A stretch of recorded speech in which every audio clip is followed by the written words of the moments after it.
Hello, my friend. The world of magic, filled with legends and ancient tales, is opening its gates once again. Tonight, in the Gryffindor dormitory by the crackling fireplace, I will share another story with my friends. Join us, for the magic is about to come alive. The night was soft over London, quiet but for the hum of the city and the faint shimmer of magic that still lingered above the roofs of the Ministry of Magic.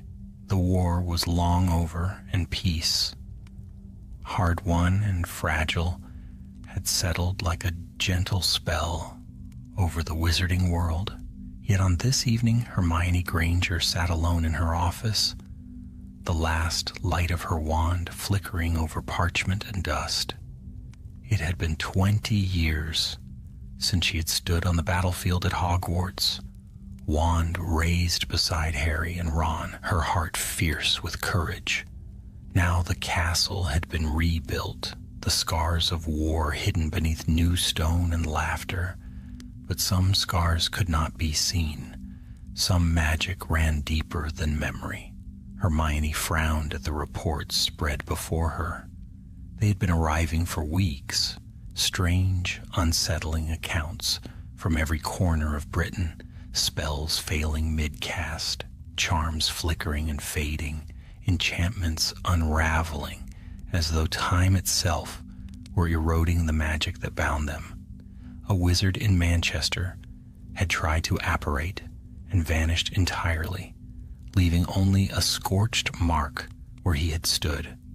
A Quidditch match in Devon had ended in chaos when broomsticks refused to rise from the ground.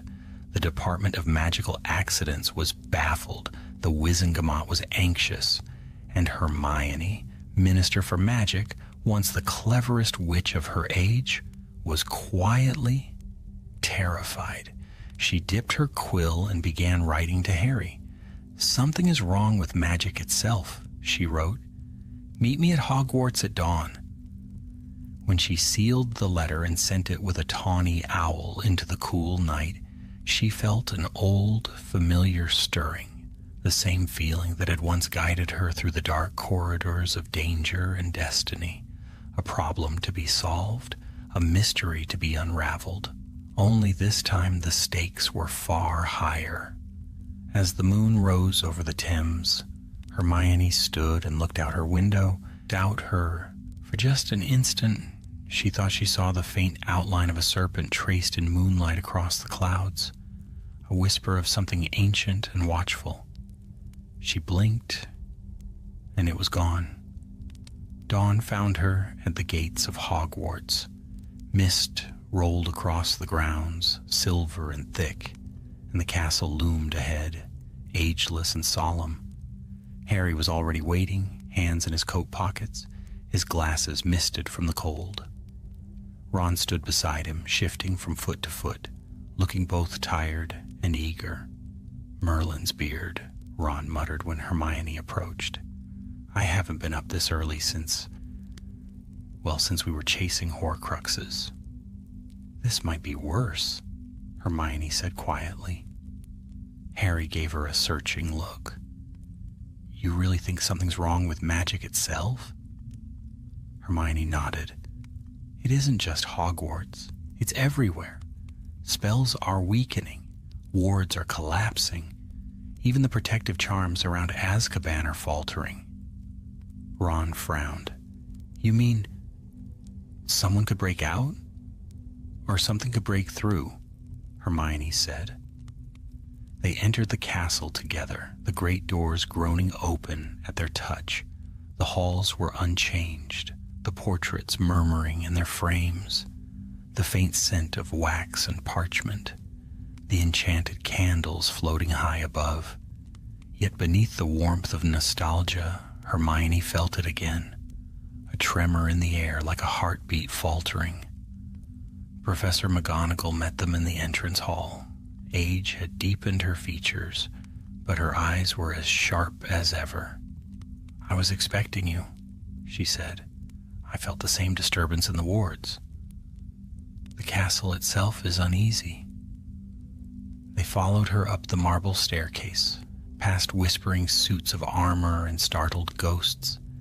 In the headmistress's office, the portraits of former headmasters stirred. Dumbledore's painted image opened its eyes, calm and kind. "Ah, Hermione," he said softly. "I wondered when you would come." Hermione stepped closer. "Professor, do you know what's happening?" The portrait's smile was tinged with sorrow. "Magic has always had a heart, my dear. The founders wove their greatest enchantment into this castle to protect that heart, to bind magic to the will of goodness and order. But the charm is unraveling. The binding is failing." "The binding charm," Hermione murmured. The name came from an old legend, one even she had doubted. It was said that Godric Gryffindor, Helga Hufflepuff, Rowena Ravenclaw, and Salazar Slytherin had cast a spell so powerful it sealed the essence of magic itself into the world. Without it, chaos would reign. Harry crossed his arms. "And you're saying it's breaking now, after all these centuries?" "Yes," said Dumbledore's portrait. "Something, or someone, is tampering with what should never have been touched." Silence filled the room. The fire crackled, low and uneasy. Hermione's mind raced. If the binding failed completely, magic could vanish forever. Every spell, every charm, every enchantment. They would all dissolve. The wizarding world would fall into ruin. "What can we do?" she asked. Dumbledore's painted gaze met hers. "Go where the binding was first cast, beneath Hogwarts. There you will find the truth and the price that must be paid to restore it." A chill swept through the room. Even the portraits seemed to hold their breath. McGonagall nodded grimly. "The lower chambers have been sealed since the Founders' time. Even I have never entered them." Hermione squared her shoulders. "Then will be the first." Harry smiled faintly, the old fire rekindling in his eyes. "Just like old times." Ron groaned, though there was warmth behind it. "I knew retirement was too good to last." And so as the sun broke through the mist and cast golden light across the castle's towers, the three friends descended once more into mystery. Beneath the school they had once called home, something ancient waited.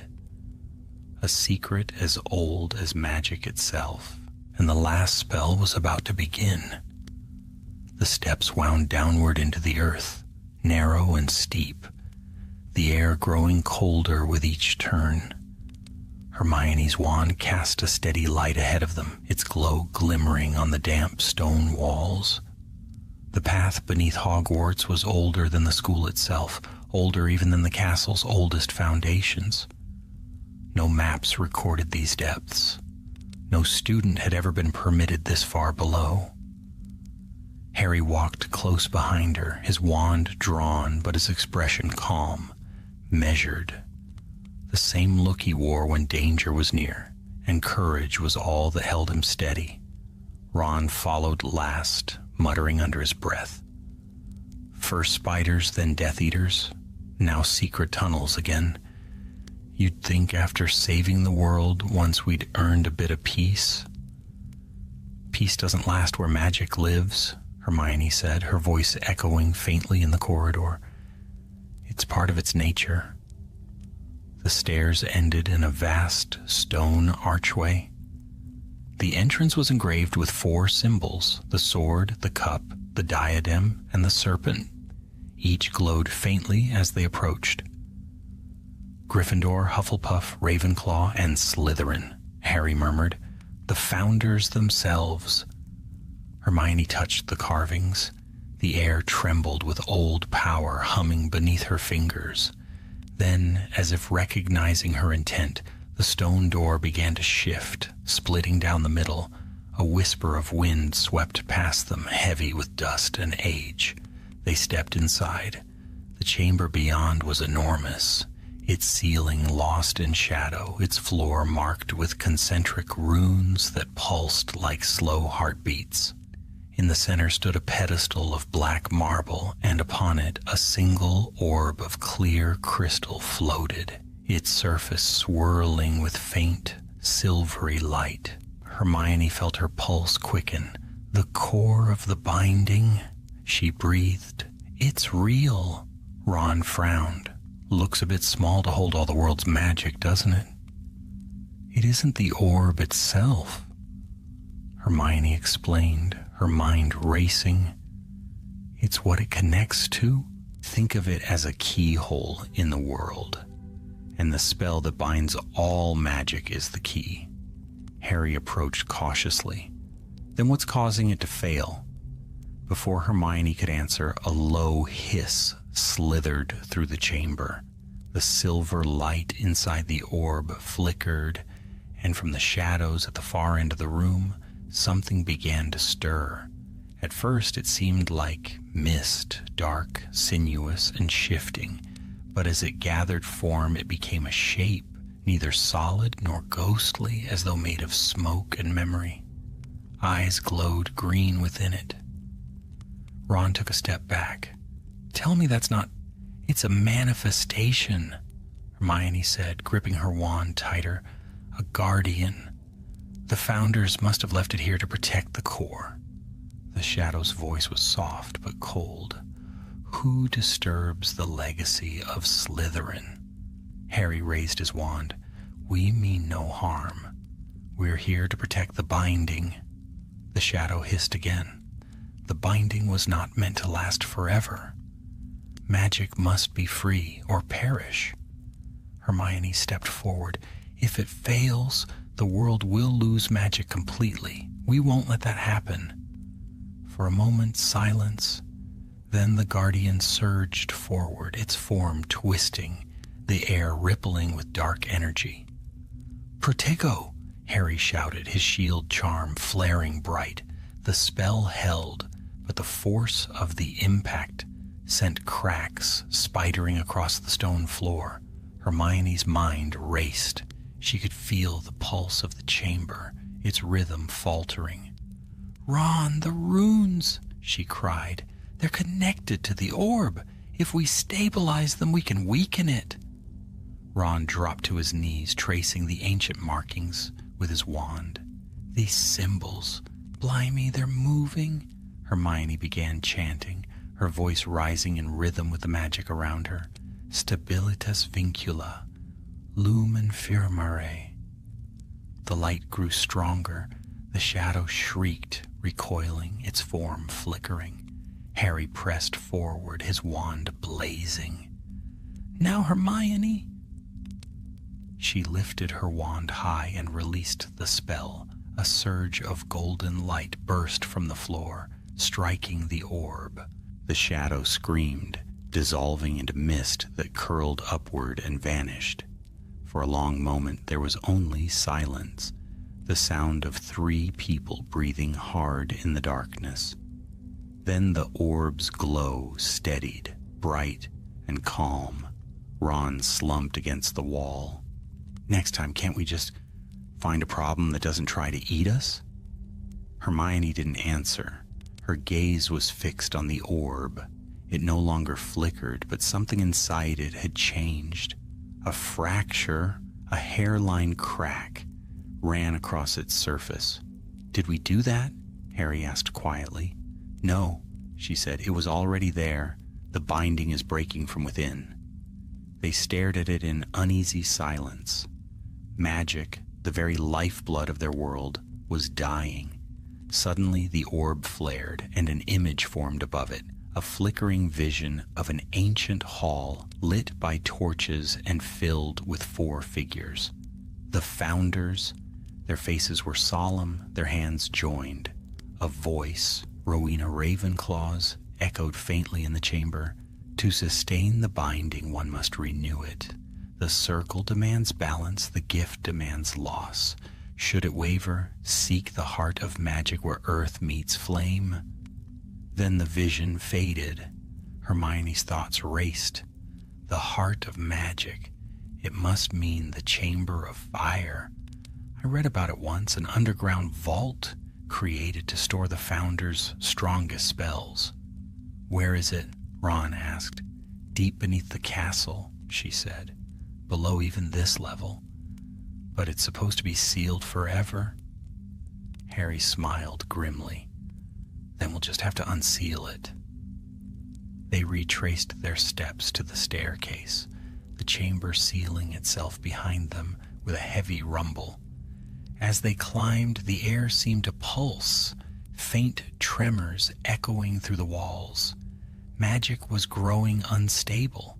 When they emerged into the main corridors of Hogwarts, the candles flickered wildly. A few went out altogether. The portraits whispered nervously. Even the staircases creaked and shifted of their own accord, confused and restless. Students had not yet arrived for term, but the castle itself felt alive and afraid. Hermione stopped halfway up the stairs and looked out a high window. The morning sky, once bright, had begun to darken at the edges, as though twilight were bleeding into day. She felt it in her bones, the weakening of the binding, the unraveling of everything that held their world together. If the Founder's warning was true, they had little time, and though she didn't say it aloud, Hermione knew what Ravenclaw's words meant. To renew the spell, a sacrifice would be required.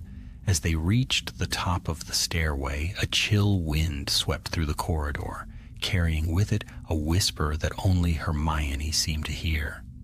The price of all magic is one who will give it up. She closed her eyes, her resolve hardening. Whatever it took, whatever the cost, she would protect the world she loved. The last spell was waiting.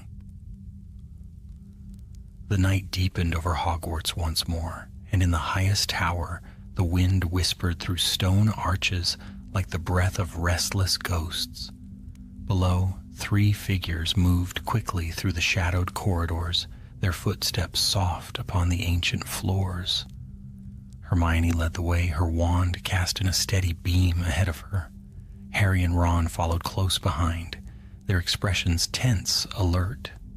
The castle, once their home, now seemed to watch them, its walls murmuring, its portraits whispering warnings. Magic itself felt unsteady, the air shimmering faintly, as if charged with nervous energy. They reached the base of a grand staircase that spiraled downward into darkness. A cold draft rose from the depths below. Carved into the banister was a serpent, worn smooth by centuries. "This must be the entrance to the lower vaults," Hermione said. "The Chamber of Fire lies beyond the deepest passage." Ron peered down the stairwell. Lovely, just what I needed. A pitch-dark staircase that looks like it wants to eat me. Harry gave a small grin. "You wanted adventure, didn't you?" "I wanted a nap," Ron muttered, gripping his wand a little tighter. They descended carefully. The stairs wound deeper than they expected, past the dungeons, past the old storage vaults, and into passages that hadn't been touched since the days of the Founders. Torches flared to life as they passed, though no one touched them, lighting their path with an eerie golden glow. Finally, the stairs ended at a door of blackened iron, set into the rock itself. Strange symbols shimmered faintly across its surface, runes that seemed to shift when looked at directly. Hermione stepped forward, examining them closely. These aren't ordinary wards. They were written in the Founder's own magic. They'll require something more than a simple unlocking charm. Harry frowned. "You mean one of us has to open it the old-fashioned way?" "No," Hermione murmured, "but the spell must recognize intent. It won't yield to someone seeking power or knowledge, only to someone who comes to preserve." Without hesitation, she pressed her hand to the door. The runes flared white, bright as starlight, and with a sound like thunder rolling through the earth, the iron slowly began to open. Beyond was a cavern of breathtaking size. Flames burned in suspended braziers high above, their light glinting off walls of crystal and molten rock. In the center stood a vast circle of ancient stone engraved with the sigils of the 4 founders. At its heart burned a column of blue-white fire, the pure essence of magic. "The Chamber of Fire," Hermione whispered. Harry stared, awed. "It's beautiful." Ron gave a low whistle. "And a bit terrifying. Are you sure this thing isn't going to explode?" Hermione didn't answer immediately. She stepped closer to the fire, feeling its warmth brush her skin. Within the flames, she saw visions flickering, images of spells, duels, laughter, and loss. The history of magic itself seemed to dance within that living light. Then from somewhere deep within the chamber came a voice. "Who seeks to renew what was once bound?" The air rippled, the flames swirled and shaped themselves into 4 figures, ghostly reflections of the founders. Gryffindor's noble stance, Hufflepuff's calm kindness, Ravenclaw's sharp intellect, and Slytherin's cold grace. Hermione bowed her head slightly. "We seek to restore the binding charm. Magic across the world is failing." Ravenclaw inclined her head. "You are wise to come, Hermione Granger. The threads that bind magic have frayed. The balance falters." Slytherin's eyes glimmered with an unsettling light. "Balance? Or bondage? Perhaps magic grows weary of its leash?" Hufflepuff looked sorrowful. "If the binding breaks, all will be lost, magic and those who depend on it alike." Hermione raised her chin. "Then tell us what must be done." Gryffindor's voice was steady. "The binding can be restored, but only through renewal. One life must surrender what it holds most dear." The words struck like a spell. Harry's expression hardened. "You mean a sacrifice?" "Not of life," Ravenclaw said softly. "Of power. The one who renews the binding must give up their magic forever. The world will live, but they will walk without it." Ron shook his head in disbelief. "You can't mean that. There has to be another way." But Hermione already knew. Deep inside, she had known from the moment they first descended into the depths. "There's no other way," she said quietly. The founders' images began to fade, their task done, their judgment given. The flames dimmed, leaving the chamber cold once more. Ron turned on her. "Hermione, no. You can't. There must be some spell, some trick." "There isn't," she said, her voice steady. "The binding isn't something we can mend with cleverness. It's a covenant. It demands balance. If we want magic to survive, someone must give it back." Harry stepped closer, his eyes fierce. "Then it'll be me." She looked at him, startled. "No, Harry." He shook his head. "I've carried enough magic for a lifetime. The world doesn't need me anymore." Hermione's voice broke, soft but firm. "It does. It always will. But this isn't your choice. It's mine." The silence between them was deep and heavy. Ron's hands trembled, though his voice was barely above a whisper. "You've given enough, Hermione. More than anyone." She smiled faintly. "And still, I've more to give." Before they could stop her, she stepped into the circle of stone. The blue flame brightened, sensing her presence. Ancient symbols on the floor began to glow, pulsing in rhythm with her heartbeat. She lifted her wand, her voice clear and resolute. "For the preservation of all magic, let the binding be renewed." The fire roared upward, surrounding her in a pillar of light. Her wand glowed white-hot in her grasp, and for a moment the world seemed to shudder. Harry and Ron shielded their eyes. the force of the spell shaking the ground beneath their feet. Through the brilliance, Hermione's voice rang out, calm and strong. Finite ad vitam magicum. The light exploded outward, filling the chamber, the castle, the skies above. Every torch flared, every spell sparkled anew. Across the wizarding world, enchantments that had faltered sprang to life once more. The heart of magic beat strong again. And then the light faded. When Harry's vision cleared, Hermione lay at the center of the circle, her wand beside her, still smoking faintly. The fire was gone, the chamber silent. He ran to her side, fear gripping his chest.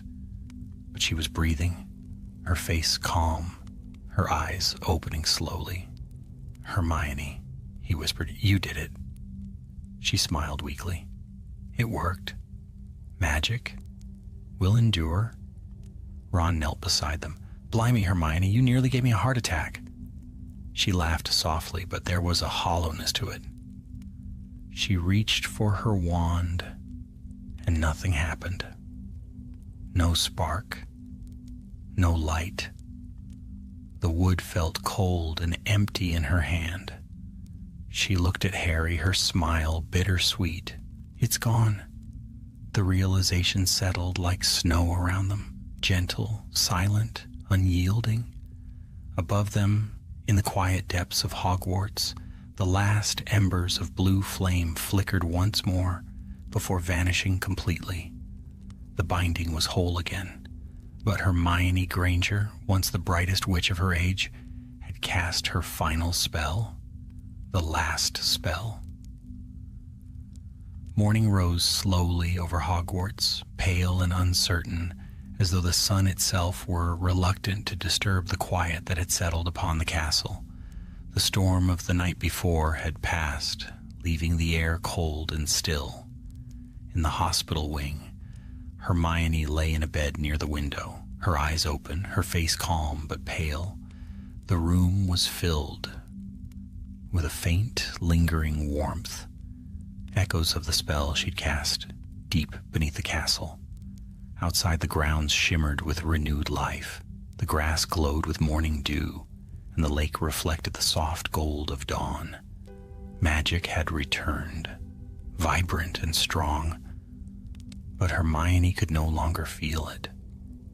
Madame Pomfrey fussed over her, tutting softly as she adjusted blankets and checked potions. "You're lucky to be alive, my dear. Whatever you did down there, it nearly burned the magic right out of the world, and you along with it." Hermione smiled faintly. "It seems it did burn the magic out of me." Madame Pomfrey paused, her expression softening. "Yes, I know. But you're alive, and the world still stands. Perhaps that's enough." When the matron left, the room grew quiet again. Hermione turned her head toward the window. The familiar hum of spells that had always filled her senses was gone. No flicker of enchantment, no pulse of power beneath the world. The silence was vast. Harry and Ron entered soon after, their faces drawn with worry. Harry carried 2 cups of tea, one of which he set beside her bed. Ron held a bouquet of slightly wilted flowers. "You know," Ron said awkwardly, placing them on the table, "I tried to charm them to stay fresh, but, well, they exploded." Hermione laughed softly, though her voice trembled. "It's the thought that counts." Harry sat beside her. "How do you feel?" "Like I've lost something I didn't know I couldn't live without," she admitted quietly. "I can still remember how it felt to hold magic, to shape it, to feel it moving through me. And now there's nothing." Neither of them spoke for a while. The silence between them was not uncomfortable, just full of the things they could not say. Ron broke it first. "You saved everyone, Hermione. Again. I don't think anyone else could have done it." She shook her head gently. "Anyone could have, if they'd been there." Harry looked at her intently. No, only you would have. Outside, the bells of Hogwarts chimed softly, and through the open window came the faint laughter of students returning for term. The castle was alive again, its magic restored. The portraits spoke once more. The staircases moved of their own accord, and the great hall shimmered with candlelight. Yet beneath all that life, Hermione felt like a ghost among it. Later that afternoon, when she was strong enough to walk, she left the hospital wing and made her way through the familiar corridors. Every step was filled with memories of laughter, danger, and friendship. She passed the spot where she'd petrified Neville, the classroom where she had brewed her first polyjuice potion, the library that had once been her refuge. Now the whispers of magic that had once filled these places were lost to her. In the great hall, she found Professor McGonagall speaking with several teachers. The headmistress turned when she saw her, her stern expression softening. "Miss Granger, no, forgive me, Minister. You should still be resting." "I couldn't," Hermione said simply. "The castle feels different now." McGonagall nodded gravely. "It does. The wards are stronger than ever, yet there is a sorrow in them. The magic knows what was given for it." Hermione looked around at the enchanted ceiling, where clouds drifted lazily across a pale blue sky. "Has anyone else noticed?" "Some of the portraits remember," McGonagall said quietly. "Dumbledore's among them. He asked me to tell you, 'Well done, Hermione. You understood what even he did not.'" Hermione's throat tightened. She managed a nod. "Thank you." As she turned to leave, the headmistress added softly, "You have given more than most ever could. Be proud of that." That evening, Hermione walked alone down to the lake. The air was cool, and the surface of the water mirrored the fading light of sunset. A single swan drifted across the shallows, and the forbidden forest stood dark and watchful beyond. She knelt by the shore and trailed her fingers through the water. No ripples of power stirred beneath her touch. It was just water, cold, simple, real. Footsteps approached behind her. She didn't have to turn to know who it was. Harry sat beside her on the grass. For a long time they said nothing. Finally, Hermione spoke. "It's strange. For all my life, magic was part of who I was. It was in every word, every movement. Now I feel smaller, ordinary." Harry nodded slowly. "When I left Hogwarts the first time after the war, I thought the same thing. I didn't know who I was without the fight. But I learned something. You're never ordinary, Hermione, magic or not." She smiled faintly. "You always know what to say." "Not always," he admitted, "but I know this. The world is still standing because of you. And maybe magic needs people like you even more than people who can cast spells." The sky darkened to violet. The first stars began to appear. Hermione leaned back on her hands, gazing up at them. "Do you think I'll ever get used to it?" she asked softly. "Maybe," Harry said. "Or maybe you won't have to.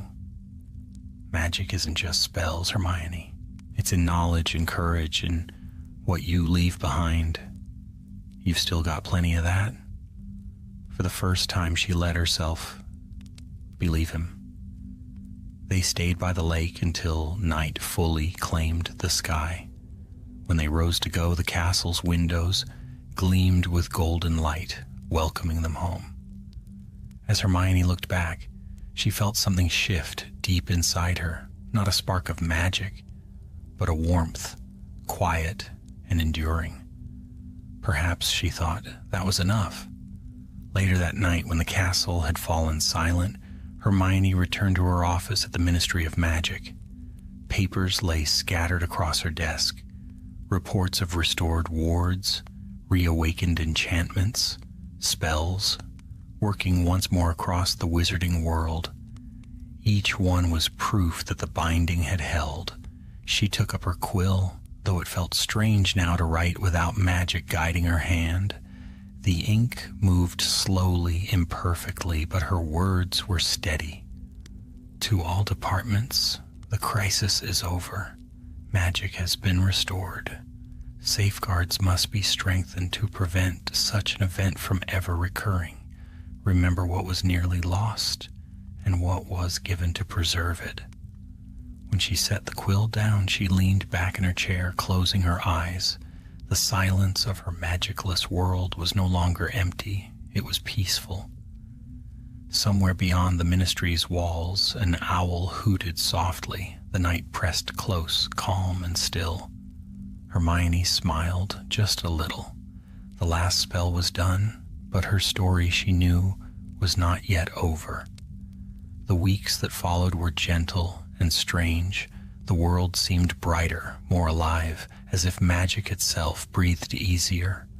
Wizards and witches everywhere marveled at how their spells flowed with new vigor, their wands humming with renewed strength. Yet amidst the wonder, whispers spread, rumors of what had happened beneath Hogwarts, of who had saved the world when it trembled on the edge of silence. The truth reached few, but those who knew kept it quietly between them. The binding had been restored, and the cost had been great. Hermione returned to her duties at the ministry, though the office that had once thrummed with the faint buzz of magic now felt oddly still. She relied on quills that moved by hand, on candles she lit with matches, on doors she had to open herself. Small inconveniences to others, but daily reminders of what she had lost. Yet she bore them with the same patience she'd shown through every challenge before. For beneath her quiet composure, a deeper purpose had taken root. Magic, she realized, had not vanished from her life. It had changed its form. One morning, as golden light spilled through the tall ministry windows, a soft knock sounded at her door. "Come in," Hermione said, looking up from a pile of letters. A young witch stepped inside, no more than 18, her robes slightly askew, her expression hesitant. "Minister Granger, I'm sorry to disturb you. I'm from the Department of Magical Theory. We've been studying what happened with the binding, and I had some questions." Hermione smiled gently. "Of course. Sit down." The girl obeyed, clutching a parchment filled with notes. "We can't understand how the binding was restored without unraveling entirely. It should have required more power than any living witch or wizard could produce. But the records show you cast it alone." Hermione's gaze softened. "Magic is not only power," she said. "It's will, intention, sacrifice. The founders wove their spell to protect life, and so it could only be renewed through someone willing to give what they valued most. It wasn't strength that restored it. It was choice." The young witch blinked, wide-eyed. "You mean you gave up your own magic?" Hermione nodded. "Yes." The girl's expression shifted from awe to sorrow. "I can't imagine living without it." Hermione smiled, though it was tinged with sadness. "You learn. You listen more closely to the world. You see that there's more to life than spells and wands. Magic still exists around me, it just no longer obeys me." The girl stood, bowing her head. "Thank you, Minister. I'll remember that." When she left, Hermione sat back in her chair, gazing out the window.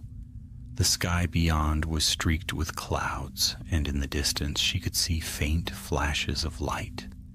Young wizards practicing spells in the open courtyard. The sight filled her with quiet pride. This was what she had fought for. That evening she visited the burrow. The Weasleys had gathered for dinner, and the familiar warmth of the household wrapped around her the moment she stepped through the door. "Mum, Hermione's here!" One of Ron and Hermione's children shouted from the kitchen. Molly Weasley bustled forward, her apron dusted with flour. "Oh, my dear girl, look at you, still pale as parchment. Sit down, I'll fetch you some stew." Hermione laughed, the sound easing the tightness in her chest. "I'm fine, really." Ron grinned from the table, his red hair slightly disheveled, as usual. "Don't argue with Mum, you'll lose. I've been trying for 40 years. George raised his glass. "To Hermione, the bravest witch to ever set foot in this kitchen." The others joined in, their voices warm and affectionate. Later, when the plates were cleared and the children had gone upstairs, Hermione sat by the fire with Ron and Harry, the three of them together, as they had been so many times before. Harry leaned back, staring into the flames. "Do you ever think about it?" Hermione tilted her head. "About what?" "The old days, when everything was dangerous, yes, but simpler too. We always knew what had to be done." Ron snorted. "Speak for yourself. I never knew what was going on half the time." They all laughed softly. Hermione's expression grew thoughtful. "I do think about it, sometimes. But I don't miss the fighting. We were lucky to live through it, and luckier still to build something after." Harry nodded. "You built it most of all." The firelight played across her face, and for a moment she looked very young again.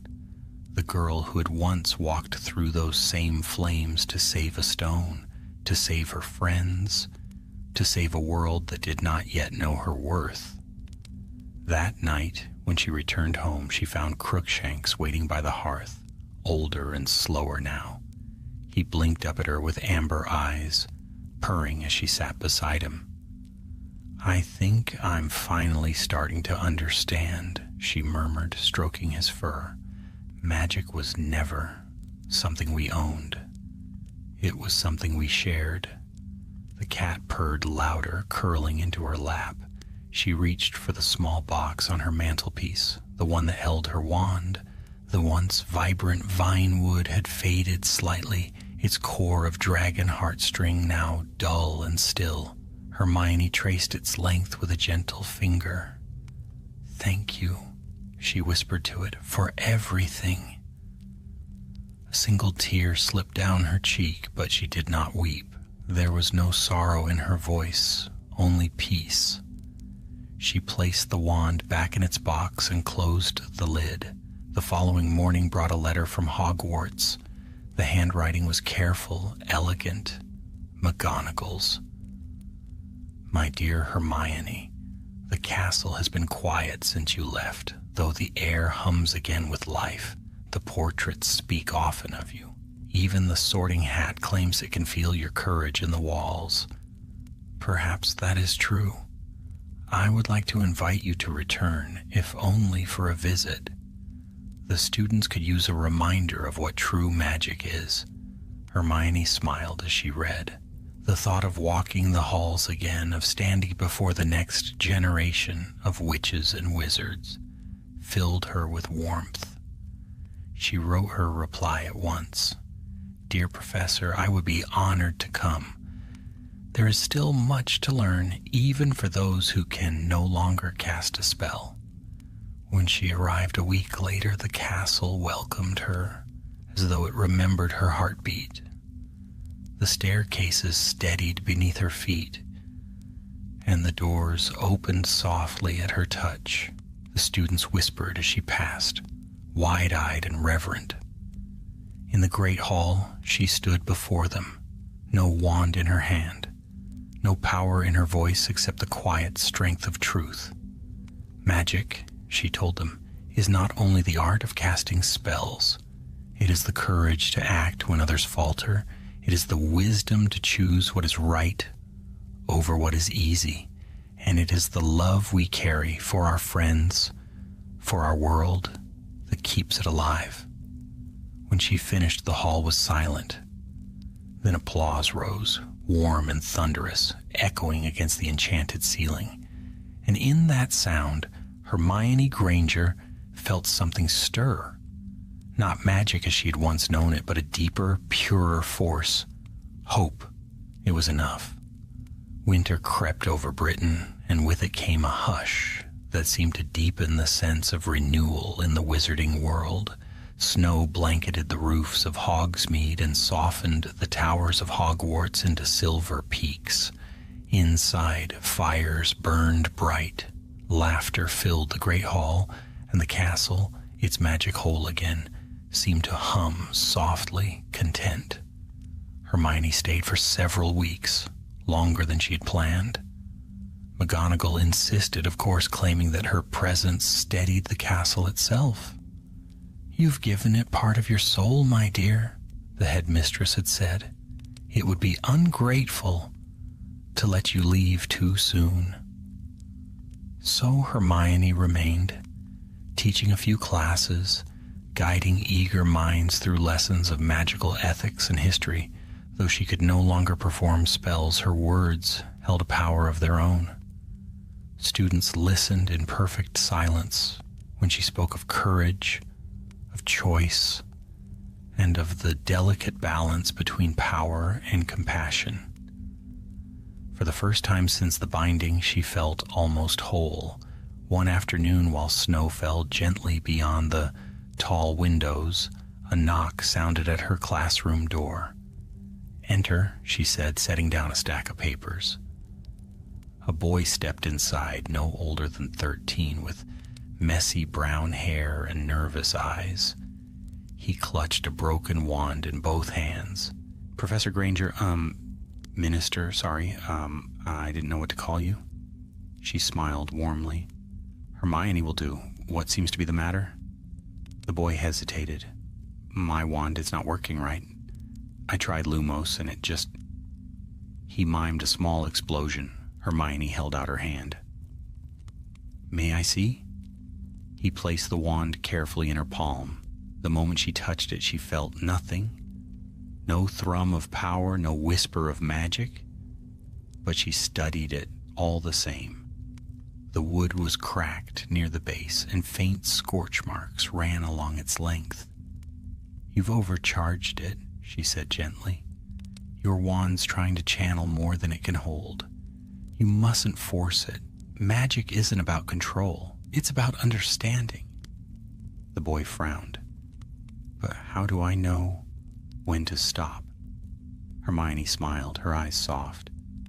"When you feel it push back, magic speaks if you learn to listen." He looked puzzled. "But you don't have magic anymore, do you? How do you know?" For a moment her throat tightened. Then she said quietly, "Because I remember what it feels like. And sometimes, remembering is enough to guide others." The boy nodded slowly, as though sensing something deeper in her words. "Thank you," he said, taking back his wand. As he left, Hermione watched the snow drift outside. Her heart ached, not with loss, but with quiet pride. The next generation would inherit a world whole again, strong and kind. That night, she walked the corridors alone. The castle glowed softly with candlelight, and the suits of armor saluted as she passed. It had taken her years to understand how alive Hogwarts truly was. The magic in its stones pulsed like a heartbeat, steady and ancient. As she turned a corner, she saw something strange. A door she did not recognize, faintly ajar. Beyond it shimmered a pale blue light. Curiosity stirred in her. Hermione stepped closer, her fingers brushing the old wood. The hinges creaked softly as she pushed it open. Inside was a small circular room lined with mirrors. The air shimmered faintly with enchantment, and in the center stood a single pedestal. Upon it rested a glass sphere, smaller than the binding's core, but filled with the same silvery light. Her breath caught. "What are you?" she whispered. The light within the orb swirled, and a faint voice spoke, a woman's voice, soft and wise. "Hermione Granger, the binding endures, but its keeper must not be forgotten." She stepped closer. "Who are you?" "I am what remains of Rowena Ravenclaw's thought, the memory of wisdom preserved in the walls of Hogwarts." Hermione felt awe wash over her. "Why show yourself to me?" The light pulsed gently. "Because you renewed what we once forged. Magic breathes again through your sacrifice, yet every balance must have its guardian." "I can't wield magic anymore," Hermione said softly. "I'm no guardian." "Power is not the measure of a guardian," the voice replied. "The heart that preserves is stronger than the hand that commands." Hermione's eyes glistened. "Then what must I do?" The light brightened, swirling faster now. "In time, the binding will tremble again. Magic is not constant. It flows, it hungers, it grows restless. When that day comes, others will need guidance. Leave them your wisdom. Leave them hope." And then, as suddenly as it had appeared, the voice faded. The light dimmed, leaving the chamber silent once more. Hermione stood still for a long time. Then she smiled faintly. "I'll see to it, Rowena. I promise." She closed the door behind her, the echo of magic fading into stillness. In the days that followed, Hermione began writing, a great tome of knowledge and memory, part history, part philosophy, part spellcraft. It was not a book of spells, but of understanding, a record of the nature of magic itself, its dangers, its beauty, and its fragile balance. She wrote by hand, her ink blotting and smudging, her fingers aching, but she did not stop. When at last she finished, she titled it The Keeper's Book. She presented it to McGonagall in the headmistress's office, where Dumbledore's portrait smiled gently down upon her. "This belongs to Hogwarts," Hermione said, "for the next generation, for when the world forgets what nearly ended it." McGonagall accepted it reverently. "It shall be kept safe, I promise you. Perhaps one day it will save us again." Dumbledore's portrait spoke then, his painted eyes bright. "You have done what few ever could, Hermione. You have proven the true power lies not in magic, but in mercy." Hermione bowed her head slightly. "Thank you, Professor." As spring returned to the castle, she prepared to leave. The snow melted, revealing green fields and blooming flowers. The students waved from the courtyard as she passed through the gates. She smiled at them, feeling the warmth of life all around her. Harry met her at the edge of the grounds, waiting beside the path that led down to Hogsmeade. "Going back to the ministry?" he asked. "For a while," she said, "but not forever, I think. I'd like to see the world again, without magic this time, just as it is." He smiled, though his eyes shone with emotion. "The world's lucky to have you in it, wand or no wand." She squeezed his hand. "Take care of Hogwarts for me." He nodded. "Always." As she walked down the path, the castle loomed behind her, golden in the sunlight. A faint wind stirred, warm and fragrant, brushing through her hair, and though she could no longer feel its hum, she knew, somewhere deep within, that magic still walked beside her. For the binding was whole, the future was safe, and Hermione Granger, the brightest witch of her age, had found peace in the silence beyond her last spell. The road stretched far and quiet beneath the pale spring sky. Hermione walked with a steady stride, her cloak brushing the grass at her heels, the wind curling through her hair. The path wound down from the highlands of Scotland, tracing the rivers that shimmered like glass under the morning sun. Behind her, Hogwarts had become a distant glimmer, a memory of towers and ancient stone now swallowed by mist. For the first time in years, she traveled alone. No owl swooped above her shoulder, no wand rested at her side, and yet she felt unburdened. The world seemed new, alive in ways she'd never truly noticed before. Without the hum of magic to fill her senses, she heard the music of the ordinary, the whisper of reeds by the water, the hum of insects, the laughter of distant travelers. She stopped at a bend in the road where a stone bridge crossed a narrow stream. Kneeling, she cupped her hands into the water and drank deeply. It was cold and clear, and she smiled faintly at the taste. For all her life, she had lived in a world shaped by spells and enchantments. But there was magic, she realized, in this simplicity too, the kind that asked for nothing and gave freely. Her journey had no true destination. She told the ministry she was taking leave to travel, to rest, after the long ordeal of the binding. In truth, she sought something she could not yet name, a sense of belonging in a world that now existed beyond her reach. For many weeks she wandered across Britain, visiting old places and forgotten corners of wizarding history. She spent a night at Godric's Hollow, leaving flowers by the graves of those who had once stood against the darkness.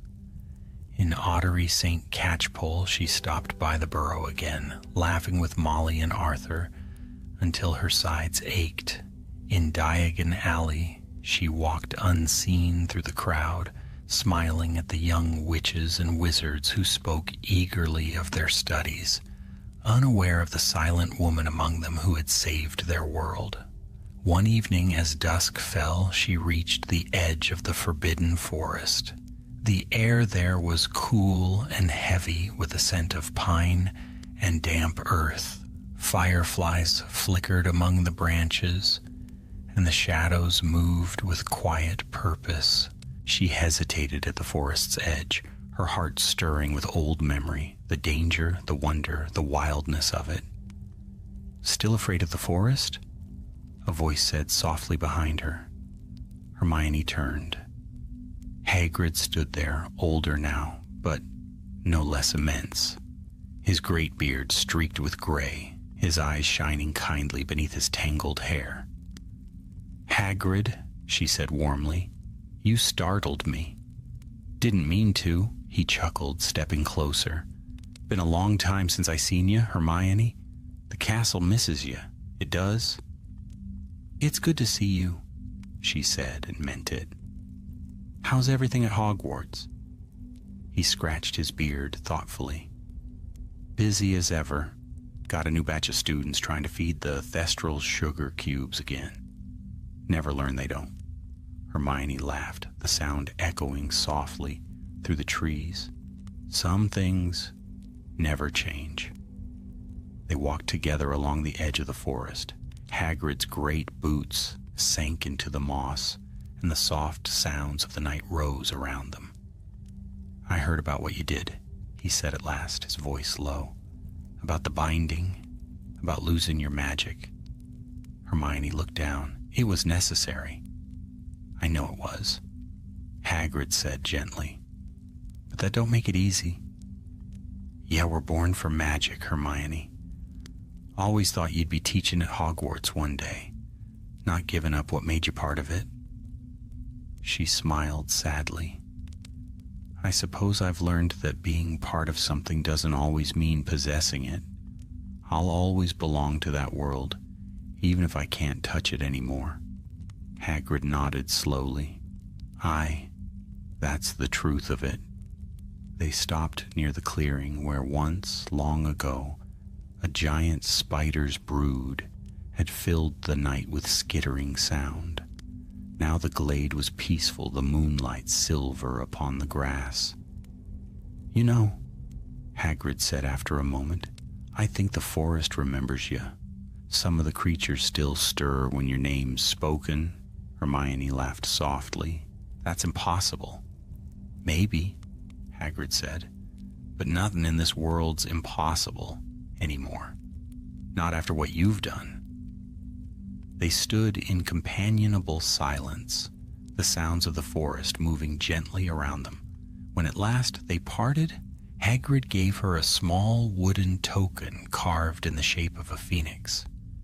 "Keep it," he said.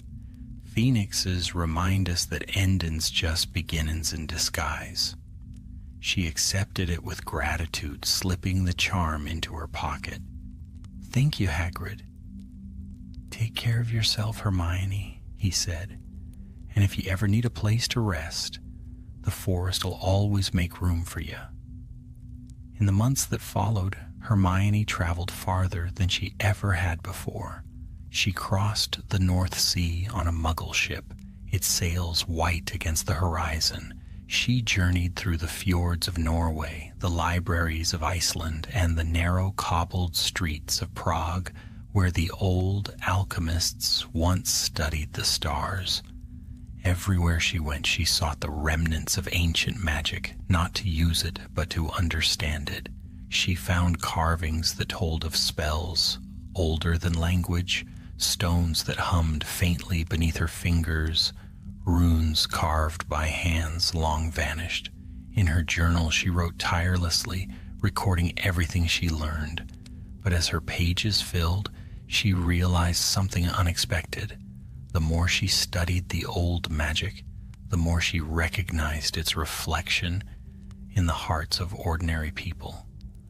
A farmer's patience in tending his land, a mother's courage in defending her child, the quiet kindness of strangers. All these she saw were forms of magic, too. It was not power that kept the world alive. It was love. By autumn she returned to Britain. Her journey had changed her, though she could not yet say how. She carried no wand, no spells, only the knowledge she had gathered, and the phoenix token still warm in her hand. When she arrived back at Hogwarts, the trees around the lake were painted gold and crimson. The castle seemed to welcome her, its windows glowing in the twilight. McGonagall greeted her at the gates, smiling in that rare, proud way of hers. "Welcome home, Hermione." "It's good to be back," Hermione said, her voice soft. The headmistress gestured toward the horizon, where the last rays of sun struck the towers. "You should know, your book, the Keeper's Book, has already begun to shape the minds of our young witches and wizards. You've taught them that the heart guides magic, not the other way around." Hermione's throat tightened. "Then it's done what I hoped." McGonagall placed a hand on her shoulder. "More than you know." As the evening deepened, Hermione stood once more upon the bridge that crossed the Black Lake. The water shimmered like glass, and the first stars appeared above. Somewhere in the distance, an owl cried, and she thought of all the years that had led her here. The girl with too many questions, the woman who had given up her greatest gift to save what she loved. She smiled, her heart full and still. The world, she thought, no longer needed her to wield magic. It needed her to remember it, and that, she knew, she would do for the rest of her days. The first frost came early that year. By late autumn, the grounds of Hogwarts glittered with a thin layer of silver, and the air smelled of wood smoke and pine. Hermione awoke each morning to see her breath curl before her like mist, the castle rising through the fog like a great stone ship on a white sea. She had taken a small room in the old North Tower, once an unused observatory, now filled with books, parchments, and her endless notes. From its high windows, she could see the forbidden forest, stretched dark and still beneath the pale sky. Each night she lit a candle and wrote until dawn, her words tracing stories of what she'd seen on her travels, of the old magics that whispered from forgotten stones, of the truths that wove through the world like invisible threads. And though she had no wand to guide her hand, her writing carried a strange rhythm, a quiet strength, as if the words themselves held power. Some nights she almost thought she could feel the castle listening. One evening, as the last light of day faded, she closed her journal and looked out across the grounds. A faint shimmer danced above the lake, a reflection of the stars that had not yet risen. She felt a pull toward it, something she could not name, and before she quite knew why, she'd wrapped her cloak around her shoulders and stepped into the cold. The corridors were silent, the portraits already asleep. Her footsteps echoed softly on the stone. When she reached the courtyard, a sharp wind swept past, carrying the scent of snow. The moon was rising, a pale disk above the towers, and the lake gleamed like polished glass. Down by the water's edge, a single figure stood waiting. Hermione hesitated, then she smiled. "I thought I might find you here?" Harry turned, his hands buried in his coat pockets. The moonlight glinted off his glasses. "You always did," he said quietly. They stood side by side, gazing at the reflection of the castle in the lake.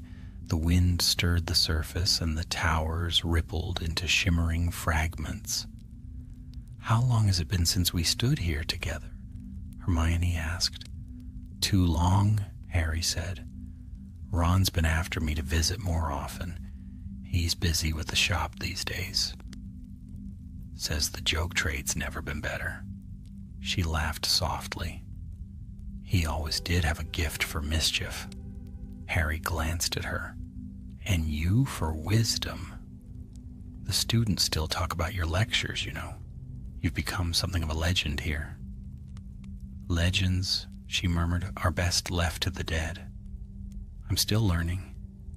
He smiled faintly. Always the student. A long silence settled between them. Then Harry said, "You've been different since the binding. Not unhappy, just quieter. You used to have that spark, Hermione, the one that set the whole world alight."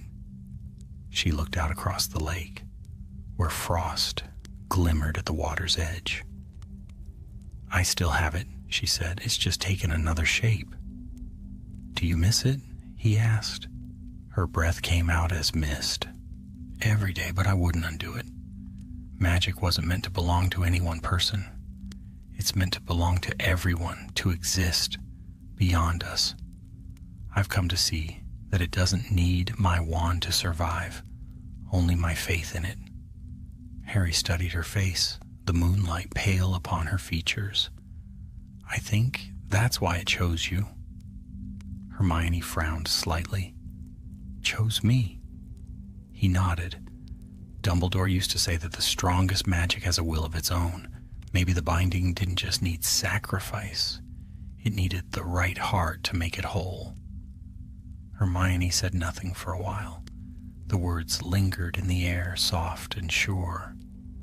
Then she whispered, "If that's true, then all I did was what anyone should have done." "Maybe," Harry said, "but you were the one who did it." The night deepened around them. Somewhere in the forest, an owl called, its cry echoing across the water. Hermione's gaze lifted to the stars, sharp and cold above. "Sometimes," she said quietly, "I wonder if magic still remembers me." Harry looked at her with something like wonder. "It does," he said. "It always will." The days grew shorter. Snow began to fall in earnest, blanketing the castle in silence.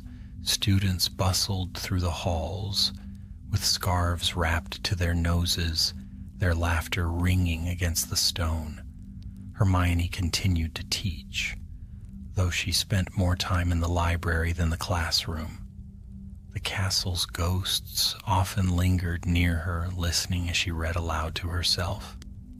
Once, nearly headless Nick drifted close and said in his soft, echoing voice, "You've given this place new life, Miss Granger. Feels it, the change.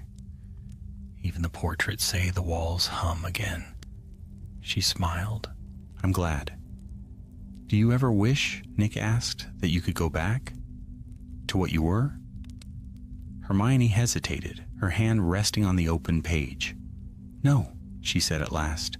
"What I was led me here, and here's enough." The ghost bowed slightly, his expression wistful. Spoken like one who's learned the deepest kind of magic. A week before Christmas, McGonagall invited her to the staff gathering in the Great Hall. Candles floated above tables laden with food, and evergreen garlands wound through the rafters. Laughter and music filled the air, and for a few hours the world seemed untouched by sorrow or loss. When the feast ended, Hermione lingered by the fire. The warmth felt good against the chill that clung to her. McGonagall approached, a goblet of mead in her hand. "Another successful term," the headmistress said, "and we've you to thank for much of it." Hermione shook her head. "The students teach me as much as I teach them." McGonagall smiled faintly. Albus always said you'd change the course of magic one day. I dare say he was right." Hermione looked into the fire, its light flickering across her face. "I only hope I've helped it endure." "You've done more than that," McGonagall said softly. "You've given it meaning." That night, Hermione returned to her tower and stood by the window, watching the snow fall. The castle below glowed like a lantern against the darkness. From her pocket, she drew the small wooden phoenix Hagrid had carved. She turned it over in her palm, feeling the smooth grain beneath her fingers. Then, without knowing why, she placed it on the sill. The moonlight caught it, and for the briefest instant she thought it shimmered. Just once, like the beat of a tiny heart. She smiled. "Good night, old friend," she whispered. And as she turned away, a warmth brushed through the room, faint but real. The breath of something vast and kind, like a promise kept. Far below, deep in the foundations of the castle, where the binding's core had once pulsed, a faint light stirred. The stone glowed softly, the runes alive again for the first time since her sacrifice. It was said later that the magic of Hogwarts grew gentler that winter. The ghosts laughed more often, the portraits sang in the mornings, and even the staircases behaved themselves for a while. Perhaps it was only the season's charm, or perhaps, as the whispers claimed, it was the lingering echo of Hermione Granger's heart, woven now into the very soul of the castle, where the last spell had never truly ended. Spring returned to the highlands in a burst of green and gold. The snow melted from the castle roofs, and the scent of damp earth rose from the grounds. Beneath the budding branches of the oaks, young students ran laughing toward the lake, their robes billowing behind them. Hogwarts had never seemed more alive. And yet, within its ancient heart, a subtle change had begun. The binding, the great spell that held the magic of the world together, had stabilized, but it had not grown still. Deep beneath the castle, where the stone circle lay hidden from sight, the runes of the founders shimmered faintly, as if stirred by dreams. The renewal had come at a cost, and though the world thrived, balance never remained forever unshaken. Hermione sensed it long before anyone else. It began as a whisper in the air, an unease she could not name. She would be walking through the halls or writing quietly by candlelight and feel the faintest tremor like the echo of footsteps behind her. The torches flickered strangely when she passed, and once, while standing at her tower window, she saw the stars above the forbidden forest blur and pulse as though viewed through water. She told no one, not at first. She could not bear to cause worry, but each day the feeling grew stronger. The castle seemed to hum with energy, as if something within its walls had awakened. At last she went to the headmistress. "Minerva," Hermione said softly, as the two of them stood in the great hall one quiet evening, "do you feel it too? The change in the air?" McGonagall frowned. "You've noticed it as well. Then it's not my imagination." "No," said the headmistress. "The wards have been trembling, not failing, mind you, but shifting, like a river that's found a new course." Hermione's gaze went to the enchanted ceiling, where storm clouds swirled despite the clear skies outside. "The binding is changing again," she murmured. "It's alive, Minerva. It's adapting to something." McGonagall's expression tightened. "What could cause that?" Hermione hesitated. "Perhaps me." The older witch turned sharply. "Nonsense, you restored the charm. You did not curse it." "I gave up my magic to mend it," Hermione said. "Perhaps that sacrifice tied me to it in ways I didn't understand. If the binding moves, it may be moving through me." For a moment neither spoke. The firelight flickered across the long tables, casting strange shadows between them. At last McGonagall said quietly, "If that is true, Hermione, then you may be the key to keeping it stable again?" Hermione smiled faintly.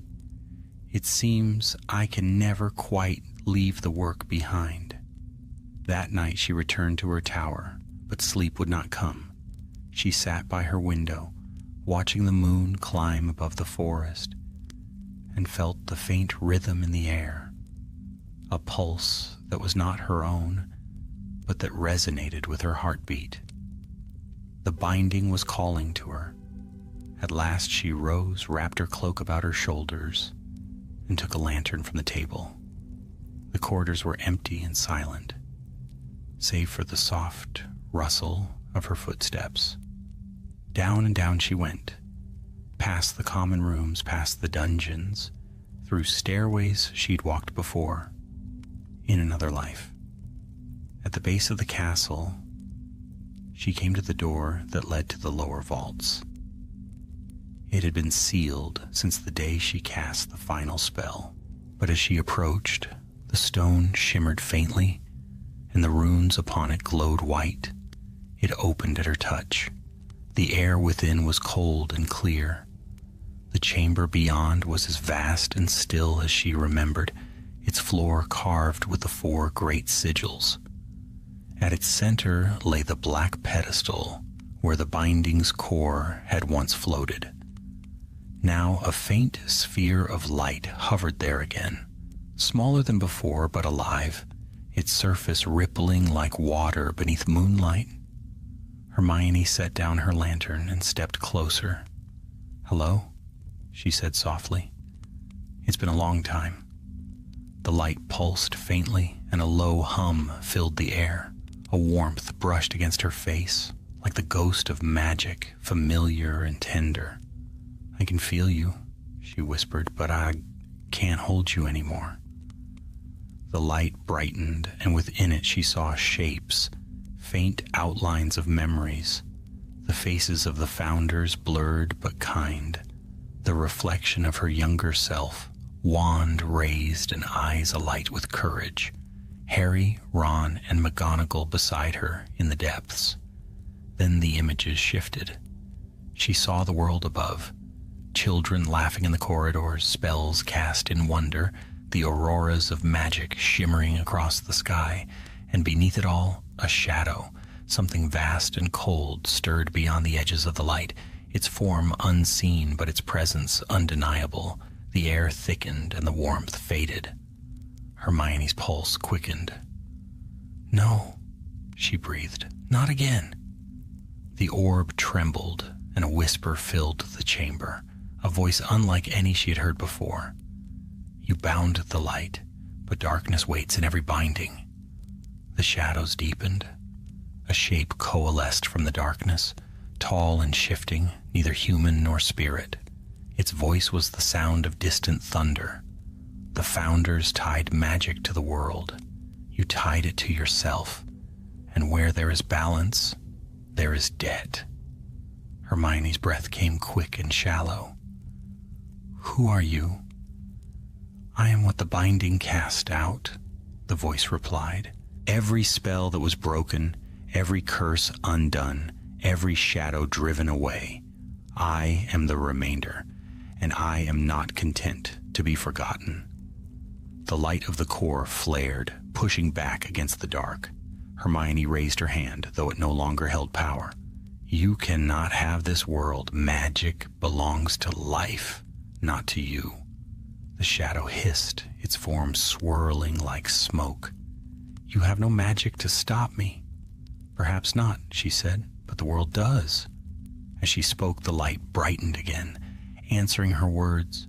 The runes on the floor ignited, their glow spreading outward in golden circles. The shadow recoiled, roaring in fury. Hermione's heart pounded. She could feel the old energy stirring, not in her, but around her. "Go," she whispered. "You have no place here." The light surged upward, filling the chamber with brilliance. The darkness shattered, fading into nothingness. Then, silence. Hermione fell to her knees, trembling. The air was still again, the core steady and bright. Slowly she rose. "It's all right," she said softly, though her voice shook. "You're safe now." The light pulsed once more, warm and calm, as though in gratitude. She smiled through her tears. "And so am I." By dawn she was gone from the depths. When she returned to the great hall, the first rays of sunlight were touching the enchanted ceiling. The clouds parted, revealing a sky of clear gold. McGonagall was waiting. "You went down there?" she said quietly. "Yes." "And?" Hermione met her gaze. "It's stronger now. The darkness that lingered beneath it has passed." McGonagall exhaled, relief softening her stern expression. "You've done it again, haven't you?" Hermione smiled faintly. "No. This time it wasn't me. It was the magic itself. It remembered what it was meant to be." They stood together in silence as sunlight poured into the hall, glinting on the house banners. The air seemed lighter, freer, as though the castle had taken a deep breath after a long night. Outside, the lake shone like a mirror, and a flock of owls soared through the morning sky. Hermione turned toward the doors, her cloak trailing softly behind her. The world, she knew, would always face its shadows. But magic, like hope, would rise to meet them. And though she could no longer cast a single spell, she walked now with the quiet certainty of one who had once held the heart of magic in her hands and given it back to the world. Summer had come to Scotland in waves of soft rain and shimmering light. The air smelled of heather and wild mint, and the hills beyond Hogwarts glowed emerald under long, golden evenings. The castle stood proud against the horizon, its towers gilded by sunset, its windows gleaming like 1,000 watching eyes. The world was at peace again, and yet Hermione Granger, who had once saved it, found herself restless. She had resumed her duties at the ministry, dividing her time between teaching at Hogwarts and overseeing a new division she had founded, the Department of Magical Renewal. Its purpose was simple but vast: to study the ancient spells of the founders to ensure the safety of the binding, and to understand how magic itself might grow in harmony with the world it served. It was good work, honest, and needed. Yet Hermione's heart ached with a strange longing. Magic was alive around her. She could see it, hear it, even smell it in the air. But she could not touch it. Every charm, every spark of light cast by another's wand reminded her of what she had lost. She told herself it did not matter. She had made her choice willingly. But some nights, when the world fell silent, she dreamed of her wand, of that thrill of warmth and light, the bond between will and wonder, and she awoke with tears she never spoke of. On one such night, as thunder rolled over the highlands, Hermione walked alone along the covered bridge that arched from the castle to the far hills. The rain fell softly, drumming on the wooden beams, and the scent of wet earth rose around her. Lightning flashed across the distant mountains, illuminating the lake in a sudden blaze of silver. And then she heard it, a sound, faint and melodic, drifting through the storm. It was not song nor speech, but something between, a harmony that seemed woven of wind and memory. She turned, peering through the rain, and saw a faint shimmer hovering at the edge of the bridge. It pulsed gently, a sphere of soft white light, no larger than her hand. "Hello?" she whispered. The light brightened, floating closer. It was not cold, but warm, alive. She felt it in her chest, like a heartbeat that wasn't hers. "Are you—" she began, but the question faltered. The light flickered once, then settled just before her. Within it she saw faint patterns, runes shifting and flowing like water. She knew them instantly, the sigils of the founders, the marks of the binding. Her breath caught. "You're part of it, aren't you?" The light pulsed again, and in her mind she heard a whisper, not in words, but in feeling. A call, soft and insistent, drawing her forward. Hermione hesitated only a moment. Then, with the same quiet courage that had carried her through every trial before, she stepped off the bridge and followed the light into the storm. The rain fell harder as she descended toward the lake. The water rippled beneath the flashes of lightning, and the air shimmered faintly, charged with magic. The light led her along the shore where reeds swayed like sentinels and then stopped beside a cluster of great standing stones, ancient and half-buried, their surfaces carved with runes so old they seemed almost eroded by time itself. Hermione touched one gently. The stone was warm under her fingers, pulsing faintly, alive. The light drifted closer, pressing itself against her palm, and a spark leapt between them. She gasped. In that instant, for the first time since she'd cast the last spell, she felt it. Magic. Real, living, thrumming magic, rushing through her veins like sunlight after endless shadow. It wasn't power, not like before. It didn't obey her. It spoke to her. "Show me," she whispered. The stones flared, their runes igniting in golden light. The air trembled, and before her eyes, the storm parted, revealing a vision, the ancient past of the castle itself. She saw the 4 founders standing upon this very shore. Gryffindor's blade gleamed in the firelight. Hufflepuff's eyes shone with quiet strength. Ravenclaw's wand traced patterns of starlight, and Slytherin's cloak rippled like a serpent's skin, Together they cast the binding for the first time, their voices weaving into a harmony that shook the very air. The magic rose like a wave, settling into the stones, into the lake, into the earth itself. But even as they completed it, the vision flickered, revealing another truth. There, apart from them, stood a fifth figure, hooded, shadowed, unseen in legend. A watcher. When the founders turned away, this figure stepped forward, laying a single hand upon the stones, whispering words the others could not hear. A counterbalance. A shadow woven into light. Then the vision shattered, and Hermione staggered back, the magic vanishing from her like breath from a flame. The rain fell again, cold and relentless.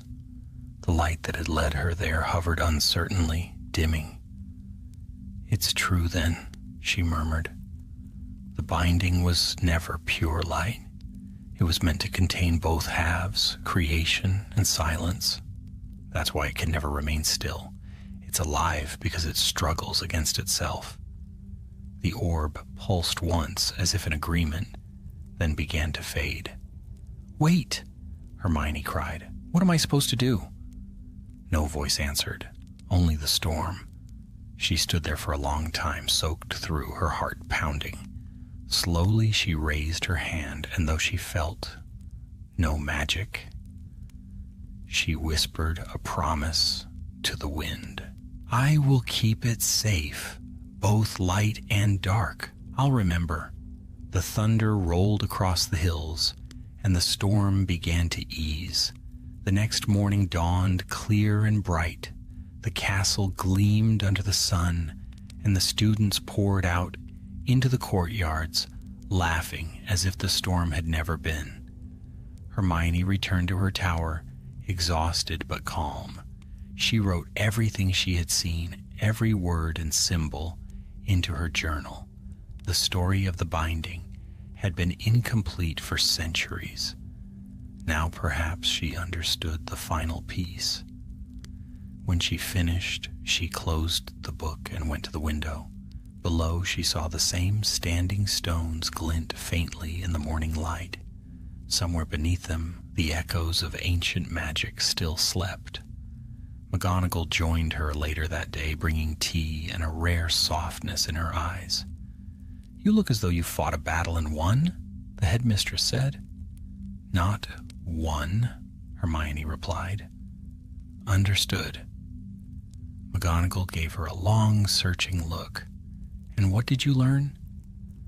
"That there's no such thing as perfect order," Hermione said.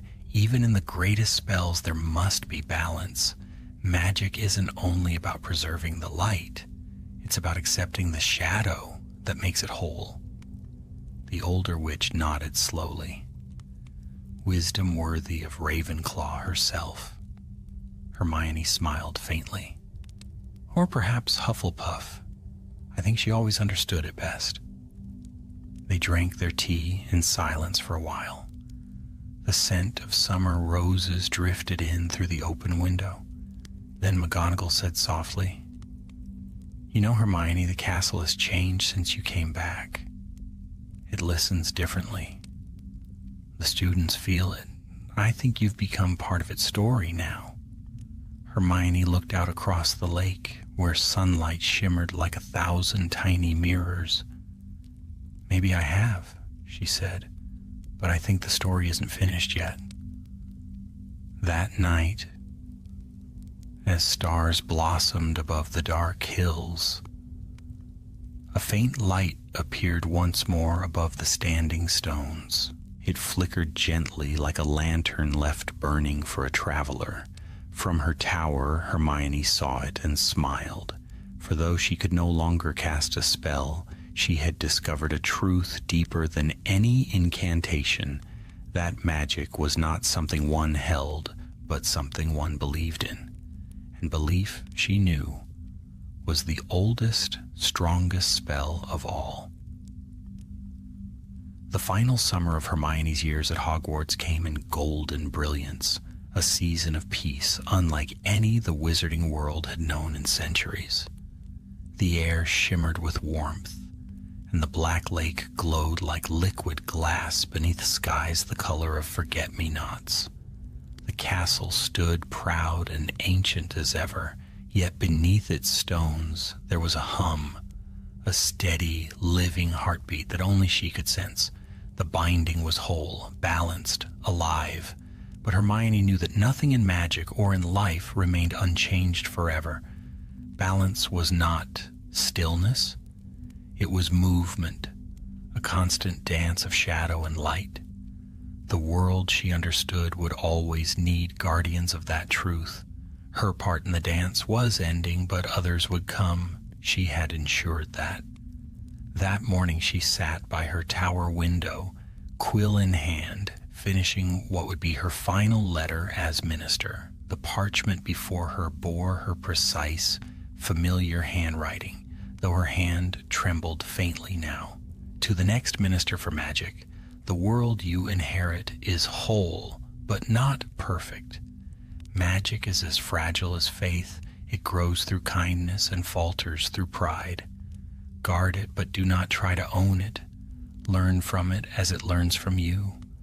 Remember always that sacrifice is not loss when it protects what endures. I gave my magic once to preserve it for all, and I would do so again. She signed it simply, Hermione Jean Granger. When she finished, she folded the parchment neatly and sealed it with the crest of the ministry, a phoenix rising from flame. For a long moment she sat in the quiet that followed.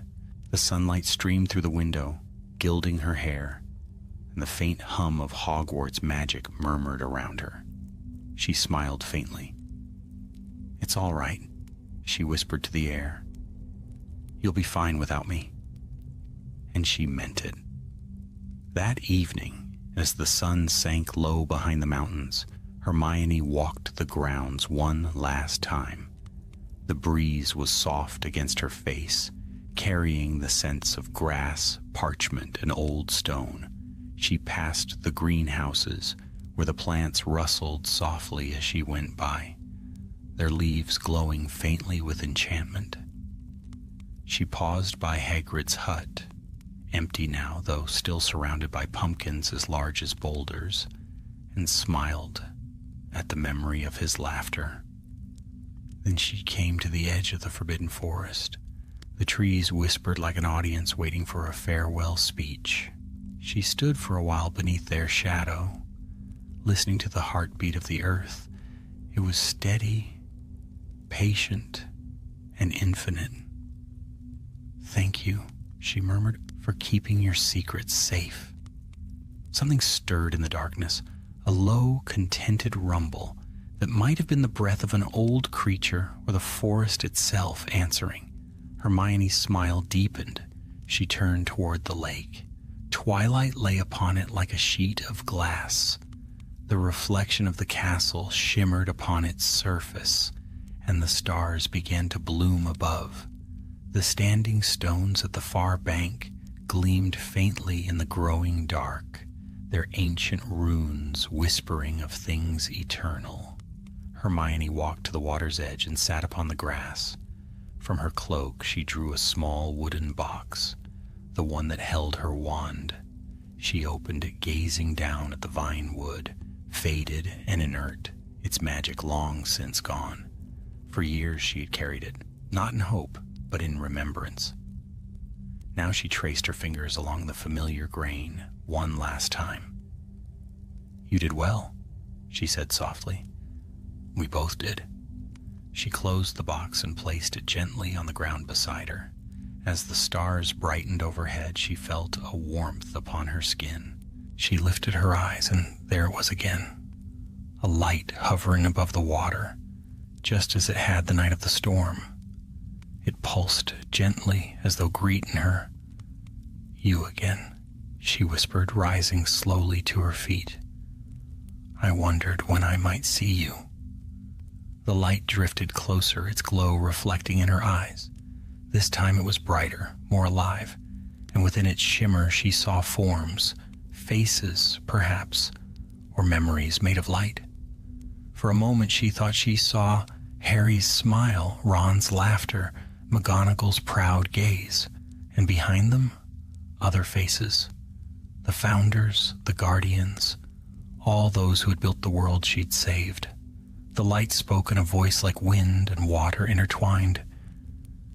"You have done your part, Hermione Granger. The world stands balanced once more. Will you stay and watch over it, or will you rest?"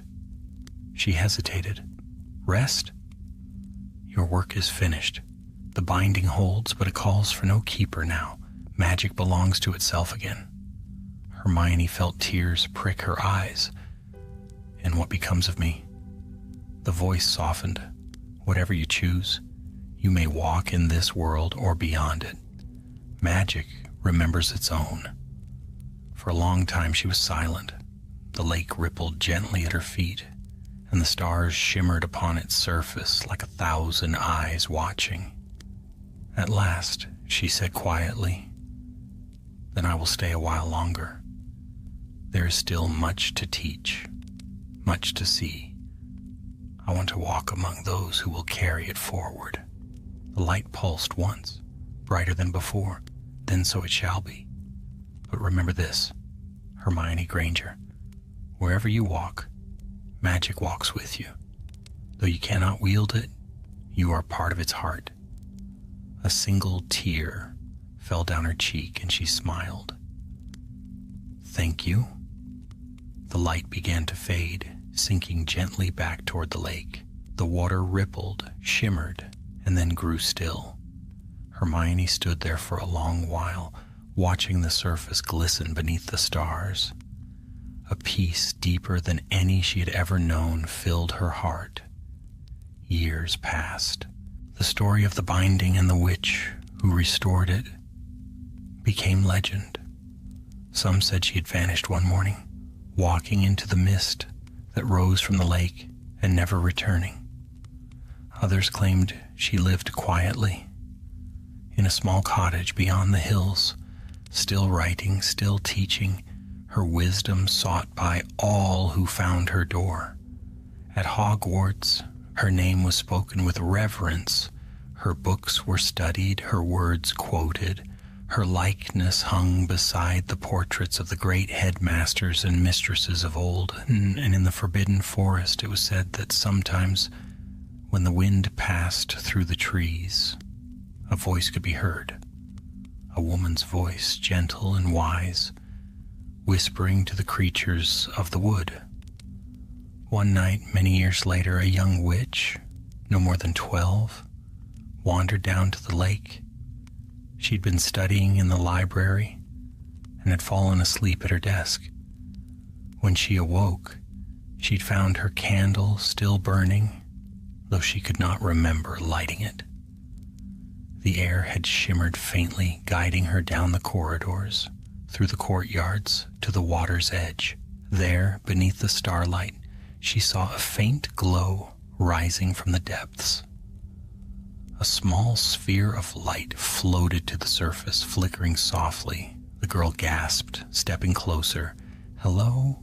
she whispered. The light brightened, and though she did not hear words, she felt something stir in her heart, a voice without sound, gentle and warm. She smiled, not afraid. The next morning, when she told her classmates what she had seen, they laughed and called it a dream. But the headmistress, now very old, only smiled knowingly. "Dream or not," she said, "the castle remembers those who loved it." And deep beneath the lake, where the binding pulsed steady and bright, the light of Hermione Granger's last spell shimmered still, woven now into the very fabric of magic itself. For her final gift had not been power nor knowledge, but the enduring truth that bound them all. That love freely given without measure or reward is the oldest and most powerful spell in the world.